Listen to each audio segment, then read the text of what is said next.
Hello friends. स्वागत है आपका हमारे YouTube channel business math with Nagmani. हम बिजनेस मैथमेटिक्स के सीरीज में सॉल्व कर रहे हैं इंटीग्रेशन। कल हमने इंटीग्रेशन उसके उसके कुछ फार्मूले विथ इलस्ट्रेशन देखा था। आज हम सॉल्व करने वाले हैं method of substitution. Method of substitution होता क्या है? यह एक टेक्निक है जिससे हम लोग कॉम्प्लिकेटेड फ्रैक्शंस को और फंक्शंस को उसे न्यू फॉर्म में कन्वर्ट करते हैं, उसके बाद हम सॉल्व करते हैं। What is method of substitution? This is a technique of reducing the integrand to one or other of the fundamental forms by change of the independent variable. जो भी हम लोग वेरिएबल होता है या हमारे पास जो फंक्शन होता है, हम उसे न्यू फंक्शंस में कन्वर्ट कर देते हैं। और हम कह सकते हैं, अगर सिंपल वर्ड में, reducing the integrand in a standard form in terms of new variable. हम इसे समझते हैं एक एग्जांपल के साथ। जैसे कि ये हमारा फॉर्म दिया है।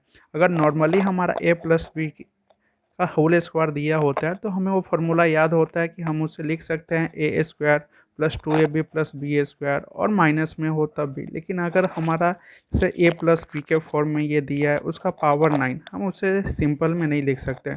वहाँ पे काम आता है हमारा मेथड ऑफ सब्स्टिट्यूशन।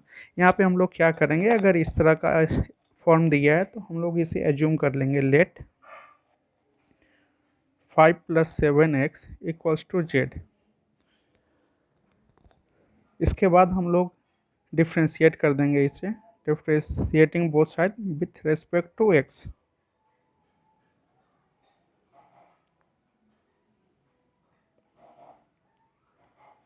ये हमारा कांस्टेंट है, यानी कि 0 आ जाएगा। और ये हमारा 7 x का हमारा डिफ्रेंशिएशन होता है 1, और ये हमारा हो जाएगा dz/dx। तो हम इसे लिख सकते हैं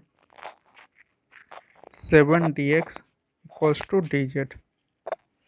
हमारे इस इंटीग्रेशन में हमारा dx दिया गया है, तो हमें dx का वैल्यू फाइंड आउट करना है। तो dx = हम लोग लिख सकते हैं 1/7 × dz।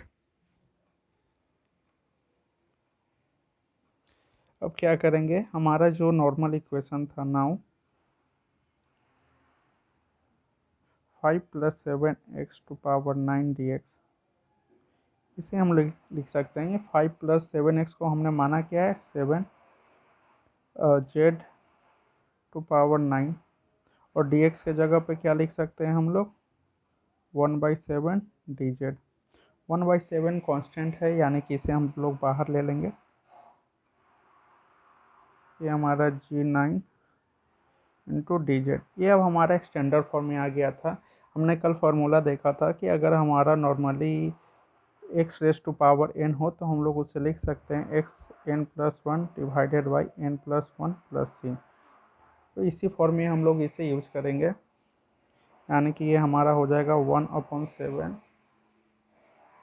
× z 9+1 / 9+1 + c, यानी कि ये हो गया 1/7 z⁻10 / 10 + c। और हम लोग अब रिप्लेस कर देंगे z के पावर को। तो 1/7 × 10 70, z के जगह पे हम लोग लिख सकते हैं 5 + 7x⁴ + c। ये हमारा आंसर हो गया। यानी कि हम लोग इसे बहुत ही सिंप्लीफाइड कर सकते हैं इस मेथड के थ्रू। जितने भी कॉम्प्लिकेटेड हमारे पास फंक्शन दिए गए हो, हम उसे एज्यूम कर सकते हैं। हम देखते हैं कुछ स्टैंडर्ड इंटीग्रल जिसको हम लोग सब्स्टिट्यूट कर सकते हैं।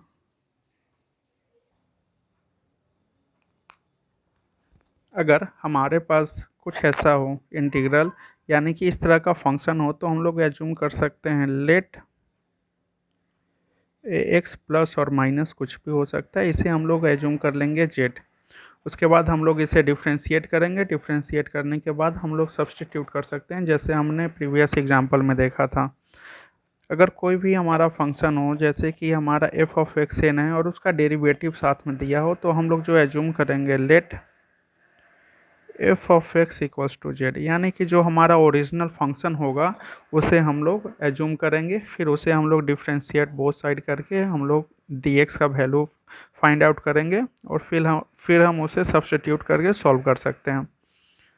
अगर इस तरह का सॉरी अगर ये हमारा इन्वर्स हो, ये हमारा नीचे हो सकता है, लाइक हमारा फंक्शन, जैसे कि इसे अगर और सिंप्लीफाइड में लिखना हो तो अगर हमारा इंटीग्रल इस फॉर्म में भी हो सकता है, ये dx हमारा ऊपर दिया जा सकता है, एफ ऑफ एक्स एन इस तरह का होगा, और इसका तो या हमारा कोई भी फ्रैक्शन इस फॉर्म में हो या फंक्शंस हमारा इस फॉर्म में हो, तो हम लोग को एज्यूम क्या करना है, यहाँ भी हम लोग एज्यूम करेंगे let f of x equals to Z.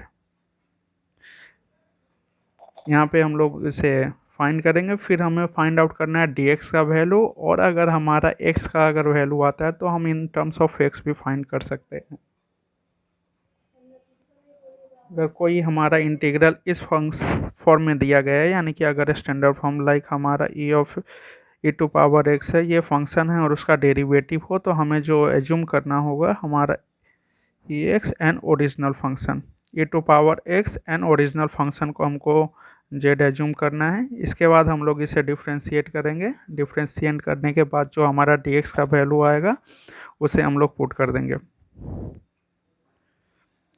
Next हमारा जो है स्टैंडर्ड फॉर्म है, अगर हमारा कोई भी रूट के अंदर वैल्यू दिया हो और उसका डिफ्रेंशिएशन वैल्यू यानी कि डिफरेंशियल हमारा ऊपर में हो, तो हम लोग जो है एफ ऑफ एक्स को यहाँ पे एज्यूम करेंगे let f of x equals to z square. इस तरह से हम लोग इसे एज्यूम कर सकते हैं, और उसके बाद हम लोग dx का वैल्यू फाइंड आउट करके बहुत ही सिंपली वे में सॉल्व कर सकते हैं। कुछ एग्जांपल्स के थ्रू हम समझते हैं कि इस स्टैंडर्ड फॉर्म को हम कैसे यूज कर सकते हैं सम्स के थ्रू। ऐसे इसी तरह के वीडियोस को देखने के लिए बने रहिए हमारे YouTube channel business math with नागमणि।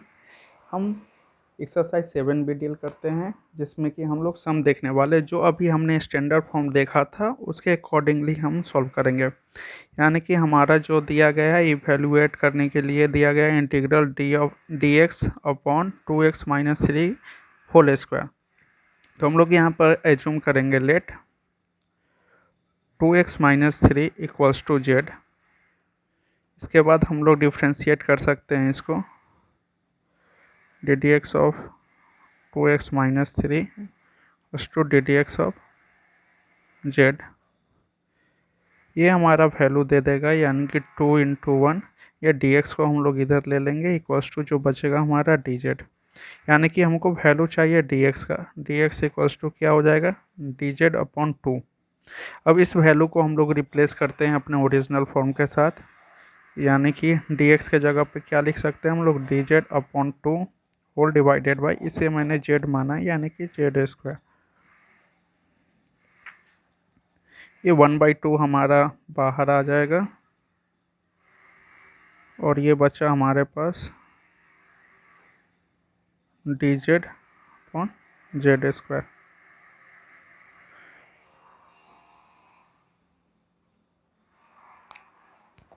इसे और हम सिंप्लीफाइड करके लिख सकते हैं 1/2, ये हमारा जेड माइनस 2 डी जेड, और ये 1/2 हम इसे सॉल्व करेंगे तो क्या होगा z minus 2 plus 1 minus 2 plus 1 plus c. से अगर लिखने के बाद हम लोग लिख सकते हैं लाइक 1/2 इंटू, ये हमारा क्या होगा जेड टू पावर -1, और ये -1 प्लस सी। ये माइनस हमारा सामने 1/2 ले लेते हैं इंटू 1/z प्लस सी। अब हम लोग इसका वैल्यू पुट कर सकते हैं यहाँ पे, -1/2, जेड हमने किसको एज्यूम किया था 2x माइनस 3 प्लस सी। ये हमारा फाइनल आंसर हो जाएगा। यानी कि हम लोग इस तरह से बहुत ही सिंपल वे में सॉल्व कर सकते हैं एक कॉम्प्लिकेटेड इक्वेशन को। नेक्स्ट क्वेश्चन की तरफ बढ़ते हैं। नेक्स्ट क्वेश्चन हमारा दिया गया evaluate integral of dx upon x into log x. यानी कि हमें यहाँ पे आइडेंटिफाई करना है कि कौन हमारा ओरिजिनल फंक्शन है। यहाँ पे हम देखेंगे तो ये हमारा जो सॉल्व दिया था, हमने स्टैंडर्ड फॉर्म में देखा था कि अगर हमारा कोई भी फॉर्म इस तरह का दिया हो dx upon F of x and F dash x, तो इस तरह के केस में हमें जो एज्यूम करना था, हमको एज्यूम करना था एफ ऑफ एक्स को हम लोग जेड एज्यूम करेंगे। तो यहाँ पे एफ ऑफ एक्स हमारा लॉग एक्स है, तो एज्यूम करते हैं हम लोग लेट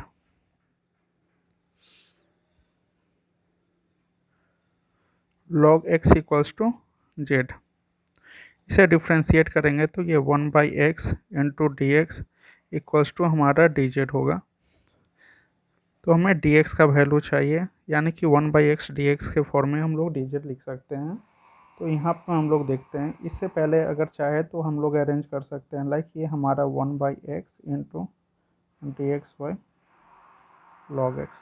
तो यहाँ पे हम लोग देखेंगे 1/x डी एक्स हमारा वैल्यू आ चुका है डी जेड, और लॉग एक्स को हमने माना है जेड, यानी कि ये हम लोग लिख सकते हैं इसे डी जेड अपॉन जेड। यानी कि इसे अगर इंटीग्रेट करें तो हम अब डायरेक्ट वैल्यू लिख सकते हैं, क्या होगा, ये लॉग मोड जेड प्लस सी। तो हम लोग जेड जिस वैल्यू को माना है, यानी कि लॉग एक्स प्लस सी, ये हमारा फाइनल आंसर हो गया। होप आपको ये समझ में आ रही होगी। अगर वीडियो पसंद आए तो अपने दोस्तों के साथ शेयर करें, और अगर आप हमारे चैनल पर नए हैं तो चैनल को सब्सक्राइब करें और बेल आइकन को प्रेस कर दें, ताकि लेटेस्ट नोटिफिकेशन आपको मिल सके।